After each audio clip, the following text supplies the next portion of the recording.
बौद्ध सहर circuit house सम्मुखें रही जिला खाउटी विवाद समाधान आयोग कार्यालय। सारा जिलार खाउटी मैंने विभिन्न स्थान में ठके इत्यादि शिकार होई खाउटी आयोग आश्रय नहीं अभियोग कर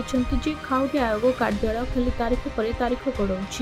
खाउटी कार्यालय को जिलार विभिन्न स्थान तारीख गढ़ा नोटिस पाई शह शह टंका खर्च कर बहु दूर पीड़ित खाउटी मैंने आसुले कार्यालय मध्य खाउटी आयोगर सदस्य और सभापति के उपस्थित रहू अत्यंत दुख तथा असंतोष प्रकाश कर मोर गोटे स्टेट कंज्यूमर गोटे ऑर्डर आई से कंप्लेन्स नाई करी खाउटी अदालत पेंडिंग रखीचे तेणुक देखला बेलू आज डेट थिला मोर कौन सभ्य नाई कि सभापति नाई आसी जाकि मुझे हैरान हो न्याय पाइबार कहीं मुई दुख प्रकाश करूँ। एवं कड़े सप्ताह को मात्र 2 दिन अदालत खोलुवा सत्वे भी खाउटी अदालत सदस्य तथा सभापति अनुपस्थित रहुथिबा खेद प्रकाश कर खाउटी मैंने तेज सप्ताह अति कम 4 दिन अदालत खोलने को खाउटी अदालत आश्रय नहीं खाउटी मैंने दावी कर बारंबार आमको प्रॉब्लम फेस करियो पड़ुची जोटा कि मेंबर आसिले